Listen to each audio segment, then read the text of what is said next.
El barco Mary Celeste. El 5 de diciembre de 1872, el barco Mary Celeste fue encontrado por el brig goleta de Iratia navegando a la deriva y sin tripulación a bordo a unas 600 millas de las costas de Gibraltar. El velero navegaba silencioso entre las aguas tranquilas, parecía un barco fantasma. El Mary Celeste zarpó el 7 de noviembre de 1872 desde Nueva York bajo el mando del experimentado capitán Benjamin Briggs. La tripulación estaba formada por 8 hombres, la mujer del capitán y su hija. La nave llevaba un cargamento de 1.700 barriles de alcohol americano que esperaban en Génova, pero nunca llegaron a recibir el cargamento.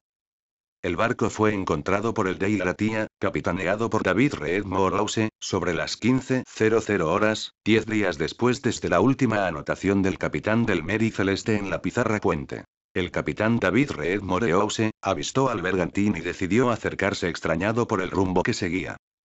Utilizó el megáfono y preguntó si necesitaban ayuda. Nadie respondió al llamamiento. Pero lo que sorprendió aún más a DeBeau, fue hallar en la cocina, sobre un fogón todavía caliente, una cacerola con un pollo recién cocido y unos tazones de té aún tibios sobre la mesa central.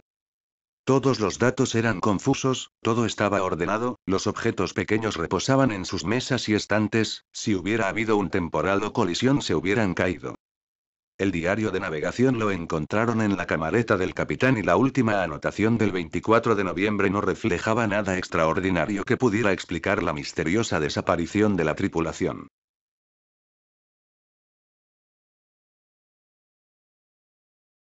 El misterio de Angel Rock. Adaptada de una novela de Joan Lindsay, el film Picnic en Angel Rock. Peter Weir, 1975 narra los hechos acaecidos el día de San Valentín de 1900 en la formación volcánica de Angel Rock, en el estado australiano de Victoria. Según cuenta la leyenda, 4 alumnas y una maestra del colegio Appleyard de la localidad de Woden, desaparecieron sin dejar rastro durante una excursión escolar al enigmático lugar. Más tarde aparecieron 2 de ellas sin que pudieran recordar nada de lo sucedido.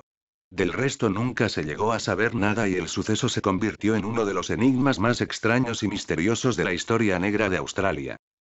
El suceso real acaecido fue que 2 colegialas y una de las maestras pasaron sorpresivamente a través de una abertura dimensional a otro planeta de este mismo presente del que no pudieron volver en razón de la inestabilidad del vórtice. Las otras 2 colegialas que iban con el grupo no llegaron a pasar, pero la desaparición sorpresiva de sus compañeras les produjo un shock emocional que les alteró el decodificador provocándoles amnesia total. Cuando la abertura dimensional es provocada por la naturaleza, el vórtice es inestable y quienes pasan a través de él después no pueden regresar porque es imposible volver a ubicarlo, algo que no sucede con las aberturas dimensionales artificiales, cuyo vórtice siempre está disponible.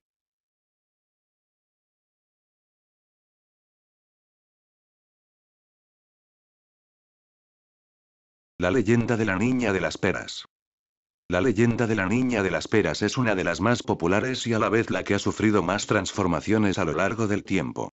Según las referencias encontradas podemos situar el inicio de los hechos entre 1890 y 1910. Unos padres enviaron a su hija al barranco en busca de fruta pero la niña desapareció.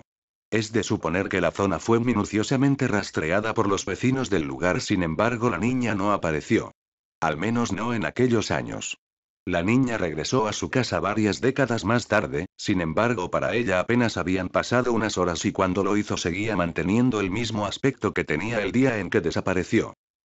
La versión que la niña contó después de su reaparición fue la siguiente: al parecer fue hasta el barranco en busca de la fruta que sus padres le habían encargado y se quedó dormida al pie de un peral donde más tarde fue despertada por un ser muy alto vestido de blanco. Este ser no le inspiró ningún miedo por lo que accedió sin reparos a la invitación que éste le hizo de que lo acompañara. La niña siguió al ser hasta el interior de una cueva en la que habían unas escaleras por las que descendieron. Al finalizar del descenso se encontraron en un jardín en el que habían más seres como el que la había guiado hasta allí, todos vestidos de blanco. La niña se entretuvo unos minutos charlando con ellos hasta que al fin su extraño acompañante la guió de nuevo a la salida de la cueva y se despidió de ella.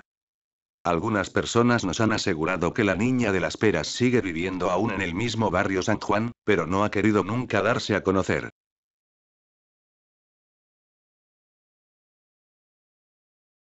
El holandés errante.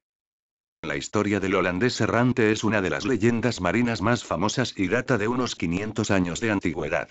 Se trata de la historia de un capitán holandés, a quien evidentemente debe su nombre la leyenda, que desafía la ira de Dios y como resultado es condenado a navegar por los océanos eternamente, provocando la muerte de todos cuantos ven su nave espectral. Aunque el mito del holandés errante haya sido creado para asustar a los navegantes crédulos, parece haber algo de cierto en esta increíble historia, ya que el barco fantasma ha sido avistado en numerosas ocasiones. Incluso en pleno siglo XX la versión más conocida de la historia del holandés errante habla de un tal capitán Van der Decken, cuya nave fue atrapada en una terrible tormenta cuando doblaba el Cabo de Buena Esperanza. Los pasajeros, aterrorizados, rogaron a Van der Decken que se refugiara en un puerto seguro o que, por lo menos, arriara velas e intentara eludir el temporal, pero el enloquecido capitán se rió de sus súplicas y, atándose al timón, comenzó a cantar canciones sacrílegas. La tripulación también se alarmó por la conducta de su capitán e intentó hacerse con el control de la nave, pero el intento de motín fue sofocado cuando Van der Decken arrojó a su líder por la borda, mientras los aterrorizados pasajeros y la tripulación se encomendaban a Dios. En respuesta a sus plegarias las nubes se abrieron y una luz incandescente iluminó el castillo de proa, revelando una figura gloriosa que según algunos, era el Espíritu Santo, mientras otros dijeron que era Dios. La figura se enfrentó con Van der Decken y le dijo que, ya que disfrutaba con los sufrimientos ajenos, de ahora en adelante sería condenado a recorrer el océano eternamente, siempre en medio de una tempestad, y provocaría la muerte de todos aquellos que le vieran. Su único alimento sería hierro al rojo vivo, su única bebida la hiel, y su única compañía el grumete, a quien le crecerían cuernos en la cabeza y tendría las fauces de un tigre y la piel de una lija. Con estas palabras la visión desapareció, y con ella todos los pasajeros y tripulantes.